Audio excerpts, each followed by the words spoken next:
Hello guys, आज हामी class 11 को डिफिनेट इंटीग्रल का केही एमसीक्यू बेस्ड क्वेशनहरुलाई with the help of calculator कसरी सल्भ गर्न सकिन्छ भन्ने प्रोसेस सिक्न लागेका छौं। त्यसका लागि तपाईहरुले सुरुमा आफ्नो क्याल्कुलेटरलाई रेडियन र फिक्समा सेट गर्नुपर्छ।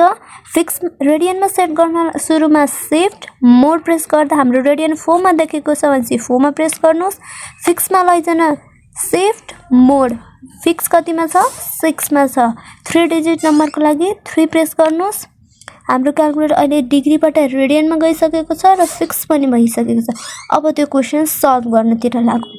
सुरुमा हामीले इंटीग्रेसन साइन हालौं अनि cos अल्फा शिफ्ट र हाम्रो पाई को कलर सेम छ भनेपछि शिफ्ट पाई प्रेस गरौँ।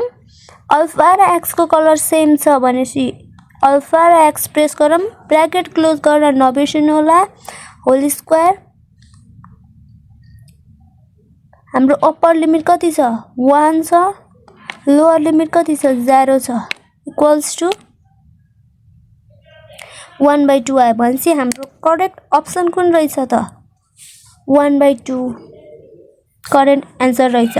अब हाम्रो तपाईको क्याल्कुलेटर फिक्स र रेडियनमा सेट भएको छ भनेपछि हजुरलाई नर्मल क्याल्कुलेसनहरु गर्न टफ हुन सक्छ। त्यसैले फेरि डिग्रीबाट रेडियनबाट डिग्रीमा लैजानको लागि शिफ्ट 9 प्रेस गर्नुस्। 3 प्रेस गर्नु इक्वल्स टु एसी प्रेस गर्छ हजुरको क्याल्कुलेटर फेरि डिग्रीमा जान्छ।